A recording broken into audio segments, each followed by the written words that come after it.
for years I've been like, why does self-care never sit well with me? Oh, I'm stressed out, so I'm going to read a book. It doesn't work. It does not work. You're still going to be stressed out. Now you're reading a book and you're not addressing what you're stressed out about. And I realized that recently, that anything for myself causes me great discomfort. My brain and my body are going to tell me constantly that self-care is dangerous. And then I'm like, I think that this could be true for a lot of people with c-ptsd. I don't think self-care is any of those cute little infographic things. I don't think it's any of those things. Self-care is only one thing, and that is listening.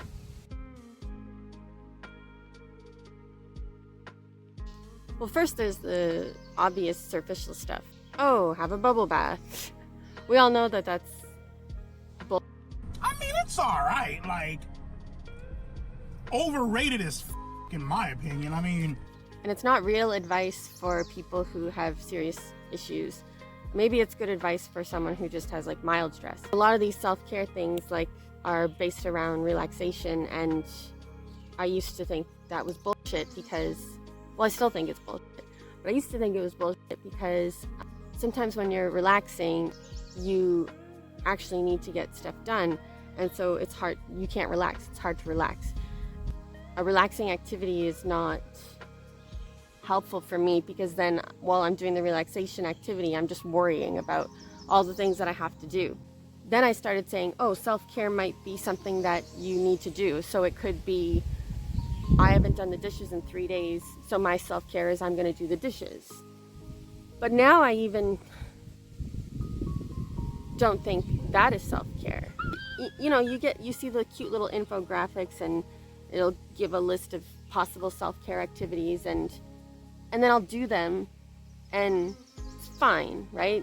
You're still not better. And you're struggling because the idea of doing something for yourself just makes you uncomfortable. And I realized that recently, that anything for myself causes me great discomfort. So I've listened to the message from my body and brain, which says that, and it's pretty fucked up, man. Like, so it says, body and brain says to me, I cannot do self-care because caring for myself is dangerous. And that's because the neurological link is that if I'm not in tune to the people around me and their needs and their feelings, then I am going to get punished. And punish equals fear, equals danger. So it's like, oh my God, for years I've been like, why does self-care never sit well with me? And that's it. That's it. It's because my brain takes self-care and equates it to danger zone. And then I'm like, I think that this could be true for a lot of people with c-ptsd. Self-care means you're focusing on yourself, therefore you have to put others after yourself, and therefore danger. I don't think self-care is any of those cute little infographic things. I don't think it's any of those things. I think that for me, there is one self-care thing. One. And I'm gonna start calling it like self-listening. I think that is the only self-care activity for me. And that's listening to the messages from my brain and the messages from my body. That's my self-care. That's it. So it's not taking a bubble bath, having a cup of tea. Oh, I'm stressed out, so I'm gonna read a book. It doesn't work. It does not work. Because you haven't listened to your mind and body about why they're stressed. You see? Your spirit is just like, I'm stressed and I'm going to do a self-care activity, so I'm going to read a book. You're just fucking ignoring them. You're ignoring mind and body to do the little self-care activity. Another thing I was thinking I could call it to myself is, instead of self-care, it's mind-body care. What is actually helping me is separating myself from my body and mind. Even though I know that they're me, But because my brain is so obsessed with helping others, and not out of the goodness of my heart, mind you, but because I'm just trying to find relief from the danger signals. So I'm trying to find relief from the danger to get peace in my mind, and so I am outwardly focused on the people around me. I have to put myself second or last even. I have to do that so that I can achieve peace in my mind. And I find that this is helping me. I see it as I'm caring for my body and my brain. I have to see them as others that I'm taking care of. So it's not my self-care, it's my body and mind care. That can only be in the form of listening to them. I'm taking care of mind and body, but then I'm deciding for them, like, you're gonna take a bath now. You're gonna work on this, you're gonna work on the dishes that you haven't done for 3 days now. You're gonna read a book and sit the down and relax.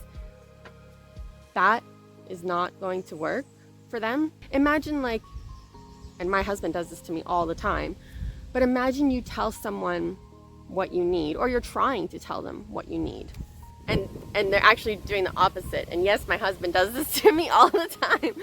And you know how frustrating that is? I'm sure you know how frustrating that is when you're trying to say, like, I need this. It's hard enough to say what you need, right? Like, sometimes we don't even know what we need. But when you are able to say, I need this, and then not only did someone not listen, but make you do the opposite, it is really, really, really frustrating.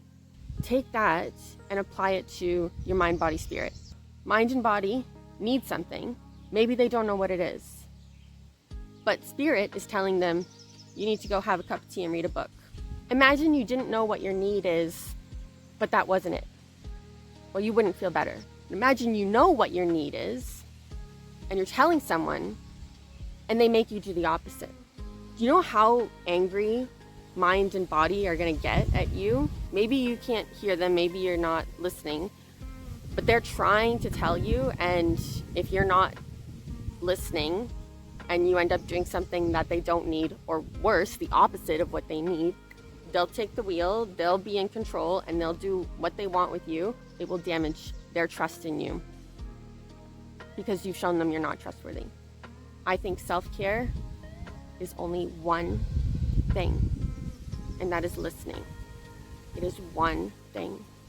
And then after that, after you've listened, it is then respecting what they need and then doing that. And you'll have to dig deep to see, because your spirit is so loud. Spirit is going to say, like, oh yeah, we need to read a book. That sounds great. Let's read a book.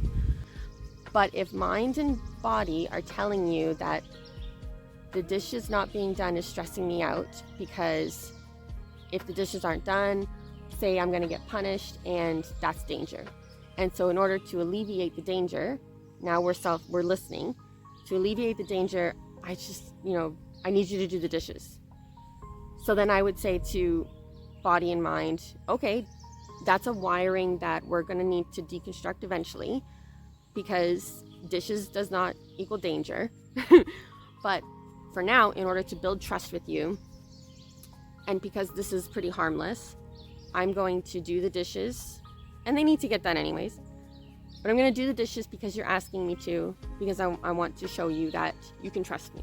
And if I just see mind and body as being others, go away, B, that I'm helping, that makes it easier for me to do. I hope that makes sense.